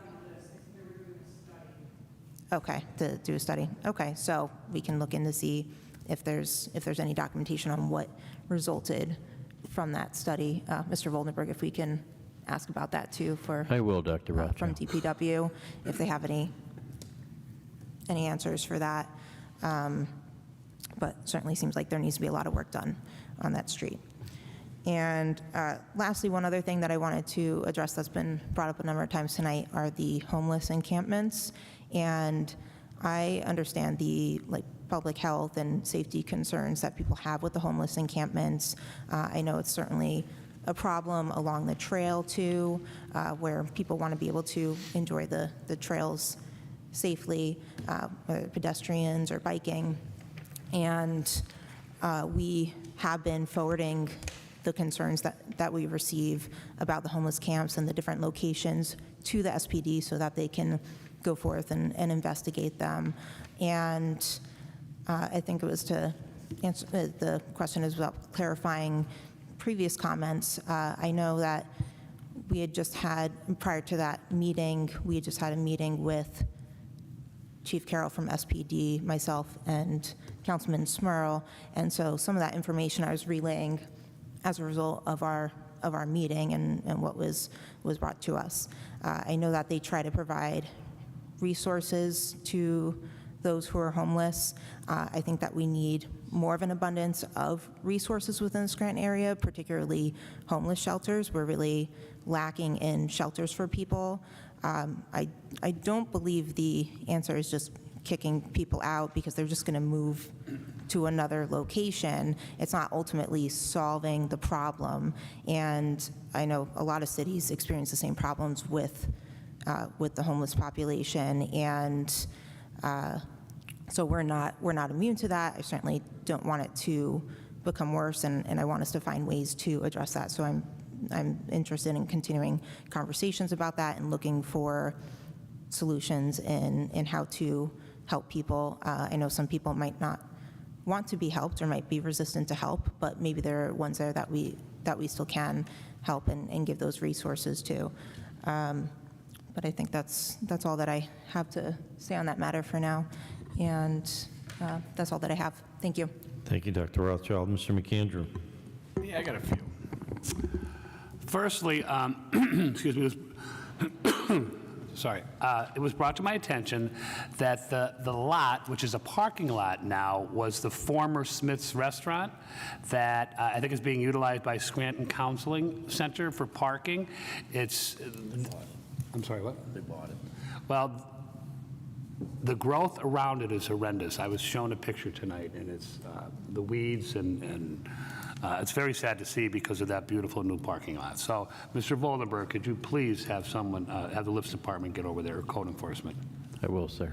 All right, and secondly, so after the article in today's paper about the tour, the audio tour in Scranton, a resident reached out to me with a question. So, a couple questions. So, the first question, Mr. Voldenberg, you can pass these on because I'm actually posing them to you, is the Scranton Arts Council still a functioning entity in the city government, or was it assembled informally such that it's disbanded post Mayor Evans' leaving office?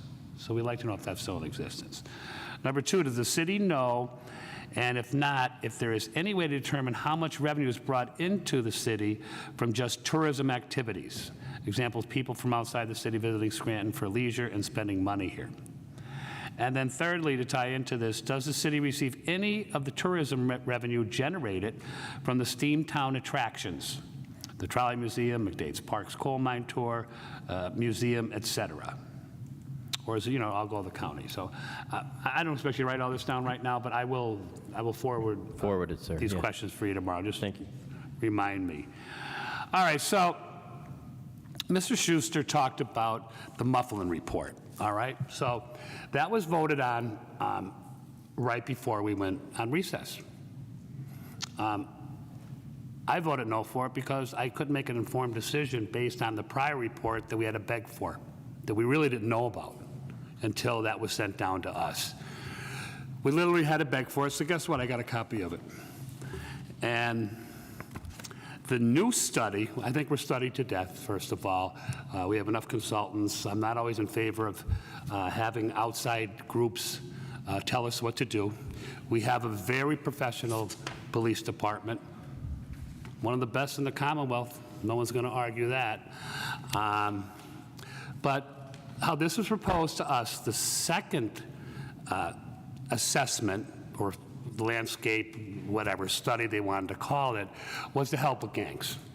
And I said even prior to this that the way we, take on gangs is take our, very experienced local police department and then work in tandem with a task force with the state police, and not reach out to some organization in Washington to tell us how to do it.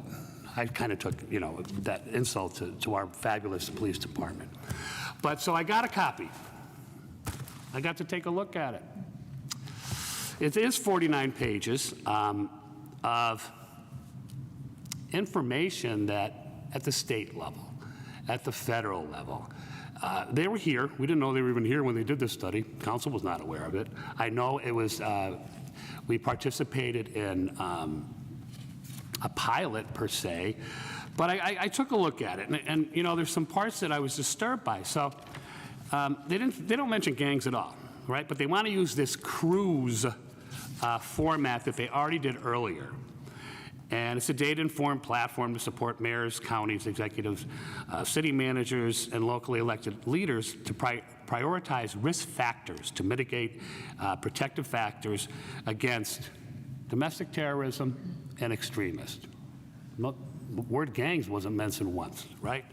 So I can't go through this whole report, but we were told there's, because of the sensitive information, we had to make an appointment to see it until a motion was made to release a copy to us. I didn't see any sensitive, or information-sensitive information except one area that really bothered me. So they talk about risk factors, right? And so when they get into the deeper things, they have indicators or risk factors, right? So to the demographic piece for when it comes to risk factors or potential problems with domestic terrorism and extremism is they included, a couple categories, and they said, it could be racial diversity, unemployment, child poverty. I get the combination of things can contribute to that. But the biggest problem I had was veterans. The veterans are identified throughout this whole report. I don't know about you, but 2 people have offered to die for us. Jesus Christ for our sins, and a veteran for our freedom. All right? But, if you don't believe in Jesus Christ, that's fine. A veteran is still offered to die for our freedom. And to see them mentioned throughout this report, and then it's not clear, it's a very vague report, and it'll say, they can be a risk factor or the lack thereof. But for the most part, they're identified in every subcategory when it comes to the potential of hate crimes and extremists. This new study is supposed to be about gangs and identifying them. I don't see it anywhere in this cruise program, and the initial one, because the report says the initial assessment, which means there's more coming, and one is coming. So I'm very disturbed with some of the contents in this after getting to read it. I'm glad I voted no for it. I own my votes, and I look forward for them to come during caucus. And that is all I have. Thank you. Thank you, Mr. McAndrew. I have some follow-ups on fifth order from, I guess it would have been the end of July. Corporal Rich Iannuzzi, the Scranton Police Department highway officer, advised that he has been following up with both PennDOT and the city engineer regarding the railway bridges in the city with height restrictions related accidents. North Main Avenue, Corporal Iannuzzi has been in contact with Mike Kaufman, PennDOT, regarding additional and updated signage at the bridge approach. A digital information sign has been installed, and PennDOT is moving forward on additional signage on North Main Avenue, in addition to exit ramps onto North Main Avenue to better alert the truck traffic. South Washington Avenue, Paul Mancello, City Engineer, Riley Associates, is reviewing the site for updated signage and markings and will advise Corporal Iannuzzi shortly. The Luzerne Street Bridge, in addition to all underpasses in the city, are being addressed for new and improved signage. The homeless issue on Delaware-Lackawanna Railroad tracks. Lori Ransom, Superintendent, Delaware-Lackawanna Railroad, advised that the railroad is working with the Scranton Police Department and the Pennsylvania Northeast Regional Rail Authority to address the trespassing issue on railroad properties such as the dead end off of Silex Street, which was mentioned earlier, and other areas. One of our residents had mentioned the great job that Blue Ox Tree Service did over at the Chick Feldman Field. Did a really nice job fixing that area up. So we want to thank them for doing an excellent job on one of our parks here in the city, over in the, I guess that would be the, I'm at loss, the Pine Brook section of Scranton. Also, Mr. Howell mentioned, school has begun, students are back in school, so I think it's a good time to remind everyone that, if people could just slow down a little bit, especially around school zones, and be very careful. They do have a really good system coming down Mulberry Street with the University of Scranton students back in town, but I wish we had systems as great as that throughout the city, especially around our schools, where our children are getting dropped off, whether it's buses or whether parents are dropping them off, or students are walking home, because we have a lot of neighborhood schools. So I would just remind everyone to please slow down. I mean, we don't want to see anyone, especially a child, get hit by a car. As far as the street signs, the city, I was told, it was probably about a month and a half ago, 2 months ago, by the mayor, the city is looking to subcontract the installation of the street signs. They don't have enough individuals down at the DPW. They're able to make the signs, and they have the signs ready, but they don't have enough bodies to be able to get them installed in a timely fashion. So it was mentioned, I think it might have been Marie Schumacher, that we should have, outsource some of that so we can get these signs up. I mean, it's been long enough, so we'll get back on speaking with the administration to get that thing moving. As far as the Pocket Park on Linden Street, we did have a scheduled meeting with Scranton tomorrow, but unfortunately it was the day that the streets were blocked off for the funeral for Mrs. Casey, so it was canceled. But I did have a phone conversation with Leslie Collins, the executive director of Scranton tomorrow. She indicated that they are at the phase now where they're going to start the landscaping and the soil is going to be put down, but it didn't make sense to do that in the heat of the summer because it wasn't good planting season. So she's indicated that that is actually probably going to start within the next week or two here in September. We will stay on top of that, and hopefully that will come to fruition very shortly. Mayor Cognetti and the business administrator, Eileen Cipriani, are coming to the caucus next Tuesday at 5:45. They're going to discuss the capital budget with us, and we'll have some questions for them concerning the capital budget. The 1100 block of Dartmouth Street, the Scranton Police Department, in addition to departments of code enforcement and zoning, have addressed and handled complaints over the past year regarding the property in the 1100 block of Dartmouth Street. The more serious nuisance, harassment, and vandalism complaints at the property continue in the neighborhood into the early morning hours. Several elderly neighbors and lifelong residents have contacted the city, Scranton Police Department, City Council for assistance and enforcement. City Council has requested that the city administration, with confirmation from the Scranton Police Department regarding the multitude of nuisance complaints already on file, consider notice of closure to this property under the Residential Rental Properties Ordinance. The number of police calls throughout each week, clearly documented as nuisance reports, exceeds the criteria of 3 confirmed nuisance calls to a rental property required for closure. Council requested that the out-of-town landlord be contacted and advised that the rental registration license will be revoked under the city ordinance. And earlier it was mentioned that I have voted by phone. I thought I was doing the responsible thing when I couldn't be here. I had to be out of town for various reasons, but I thought I was being responsible by voting. And I made sure that I always had access to everything that was listed, on the agenda, and I was prepared and read and voted accordingly to what I thought was in, as Mr. McAndrew indicated, I stand by my votes, he stands by his votes, and we all stand by our votes. So rather than just not participate, believe me, the easier thing would be to not participate. But, I try to be responsible, and city council rules allow it, and that's why I did it. Thank you. 5B, for introduction, an ordinance approving and accepting the City of Scranton capital budget for the year 2024 pursuant to Section 904 of the city's Home Rule Charter. At this time, I'll entertain a motion that item 5B be introduced into its proper committee. So moved. Second.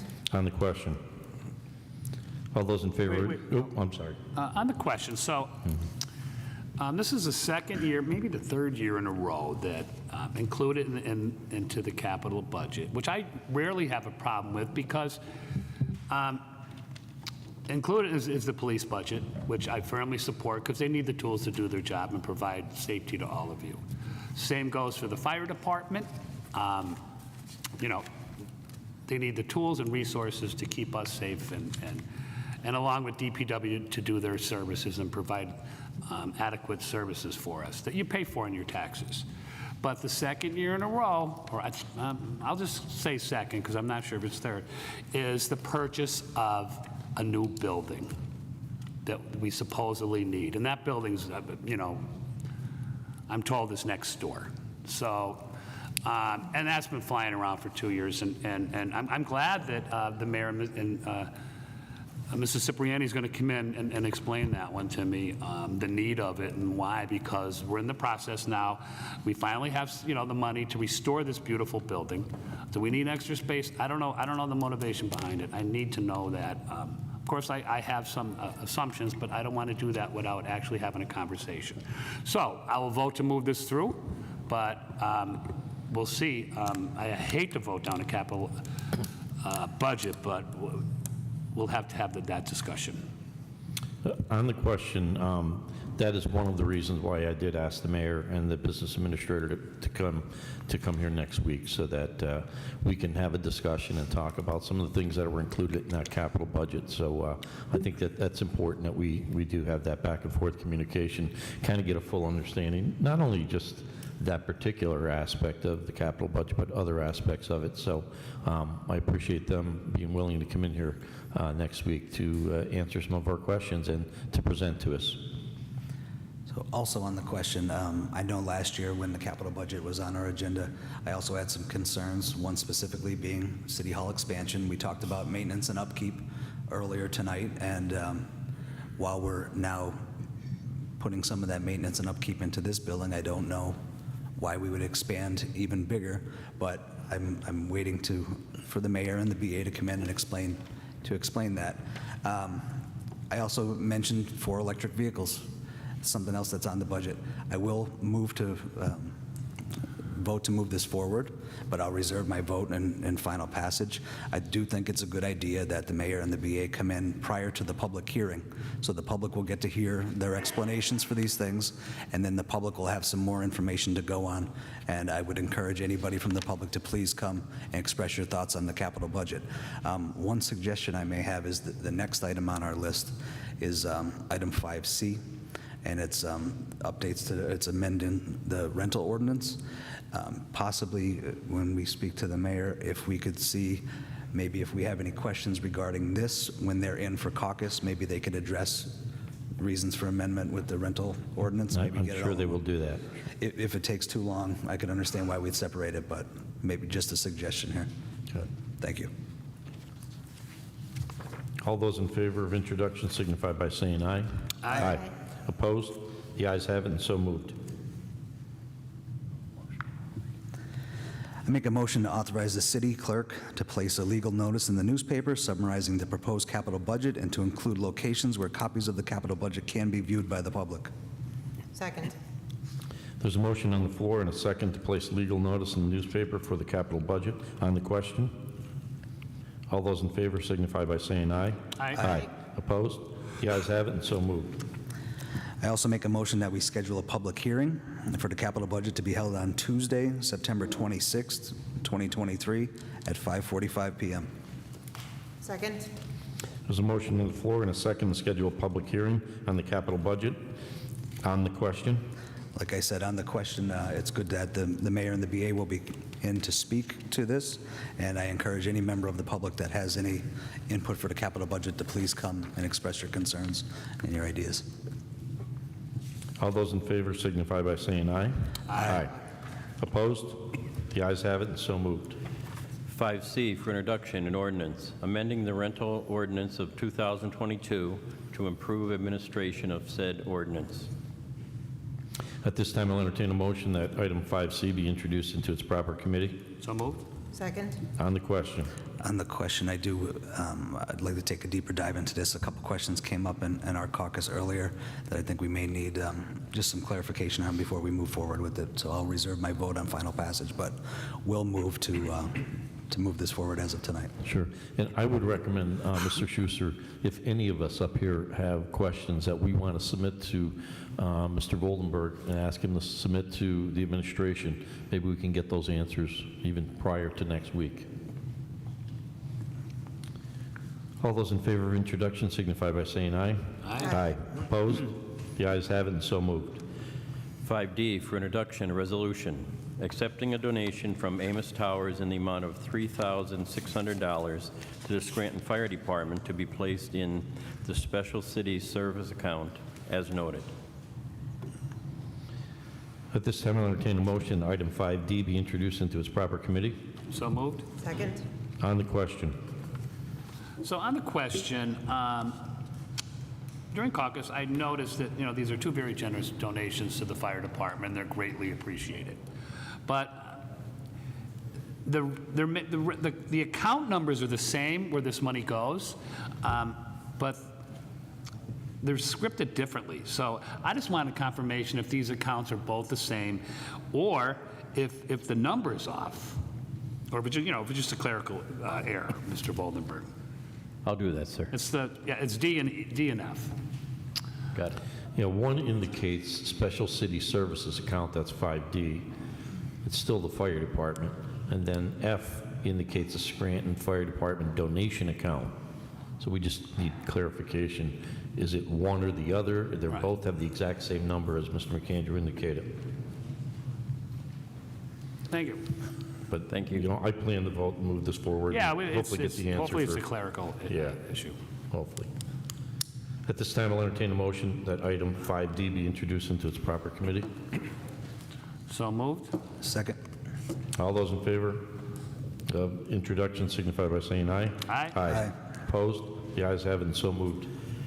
5E for introduction, a resolution authorizing the mayor and other appropriate city officials to accept on behalf of the City of Scranton Fire Department a grant from Pennsylvania American Water Firefighting Support Grant up to $500. At this time, I'll entertain a motion that item 5E be introduced into its proper committee. So moved. Second.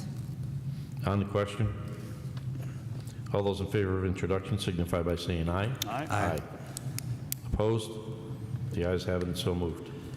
5F for introduction, a resolution accepting a $100 donation from an anonymous donor to the Scranton Fire Department to be placed in account as noted, SFD donation account. This time, I'll entertain a motion that item 5F be introduced into its proper committee. So moved. Second. On the question, just back to what was indicated earlier, we just need clarification as to those accounts. All those in favor of introduction signify by saying aye. Aye. Opposed? The ayes have it, and so moved. 5G for introduction, a resolution ratifying and approving the execution and submission of the grant application by the City of Scranton Fire Department to the Office of the State Fire Commissioner for up to $20,000 to be used towards the purchase of equipment for the Scranton Fire Department. At this time, I'll entertain a motion that item 5G be introduced into its proper committee. So moved. Second. On the question, all those in favor of introduction signify by saying aye. Aye. Aye. Opposed? The ayes have it, and so moved. 5H for introduction, a resolution amending Resolution 240 of 2023 entitled ratifying and approving the execution and submission of the grant application by the City of Scranton to the Department of Community and Economic Development for up to $250,000 to be used towards the Davis Trail Rehabilitation Restoration Project to reflect the name of the grant to include Greenways, Trails, and Recreation Grant Program. At this time, I'll entertain a motion that item 5H be introduced into its proper committee. So moved. Second. On the question, all those in favor of introduction signify by saying aye. Aye. Opposed? The ayes have it, and so moved. 5I for introduction, a resolution authorizing the mayor and other appropriate officials of the City of Scranton to accept an award from the Federal Emergency Management Agency's fiscal year 2022 Assistance to Firefighters Grant Application, EMW 2022 FG 08673, in the amount of $70,227.27 after the city's Scranton's cost share of 10%, $7,022.73 is paid, to be utilized by the Scranton Fire Department to purchase and install an air cascade system at Fire Department headquarters located at 518 Mulberry Street. At this time, I'll entertain a motion that item 5I be introduced into its proper committee. So moved. Second. On the question, all those in favor of introduction signify by saying aye. Aye. Opposed? The ayes have it, and so moved. 5J for introduction, a resolution ratifying and approving the execution and submission of the grant application by the City of Scranton on behalf of Beth Shalom Academy to the Commonwealth of Pennsylvania, acting through the Commonwealth Financing Authority for a local share account grant pursuant to the PA Racehorse Development and Gaming Act for up to $157,500 for the project to be known as Beth Shalom Academy Playground Project, located at 1025 Vine Street, Scranton, Pennsylvania, 18510, and authorizing the mayor and other appropriate city officials of the City of Scranton, PA, to accept the grant if successful and execute and enter into a local share account grant contract and commitment letter with the Commonwealth of Pennsylvania to accept and utilize the grant for up to $157,500 awarded by the Commonwealth of Pennsylvania for such project. At this time, I'll entertain a motion that item 5J be introduced into its proper committee. So moved. Second. On the question, all those in favor of introduction signify by saying aye. Aye. Opposed? The ayes have it, and so moved. 5K for introduction, a resolution ratifying and approving the execution and submission of the grant application by the City of Scranton on behalf of North Scranton Little League to the Commonwealth of Pennsylvania, acting through the Commonwealth Financing Authority for a local share account grant pursuant to the PA Racehorse Development and Gaming Act for up to $99,750 for the project to be known as North Scranton Little League Batting Cages Project, located at 601 Theodore Street, Scranton, Pennsylvania, 18508, and authorizing the mayor and other appropriate city officials of the City of Scranton, Pennsylvania, to accept the grant if successful and execute and enter into a local share account grant contract and commitment letter with the Commonwealth of Pennsylvania to accept and utilize the grant for up to $99,750 awarded by the Commonwealth of Pennsylvania for such project. At this time, I'll entertain a motion item 5K be introduced into its proper committee. So moved. Second. On the question, all those in favor of introduction signify by saying aye. Aye. Opposed? The ayes have it, and so moved. 5L for introduction, a resolution ratifying and approving the city's application, acceptance, and administration of grant funds from the Safe Streets and Roads for All discretionary grant program through the Department of Transportation for up to $7,700,240 with $1,925,060 to be paid as a match from capital city funding to be used for improving and enhancing pedestrian crossings and safety on Lackawanna Avenue. At this time, I'll entertain a motion that item 5L be introduced into its proper committee. So moved. Second. On the question, all those in favor of introduction signify by saying aye. Aye. Aye. Opposed? The ayes have it, and so moved. 5M for introduction, a resolution ratifying and approving the city's application, acceptance, and administration of grant funds from the Department of Community and Economic Development Multimodal Grant for the project named Lackawanna River Trail Bridge Design Only Project for up to $250,286. At this time, I'll entertain a motion that item 5M be introduced into its proper committee. So moved. Second. On the question, all those in favor of introduction signify by saying aye. Aye. Opposed? The ayes have it, and so moved. 6th order, no business at this time. 7th order, no business at this time. 8th order, file the council number 64, 2023. This ordinance is creating overtime reporting requirements for all city departments and employees. It has been tabled until we receive additional information from the administration, which I expect will be coming within the next month. If there's no further business, I'll entertain a motion to adjourn. Motion to adjourn. Meeting's adjourned. Thank you.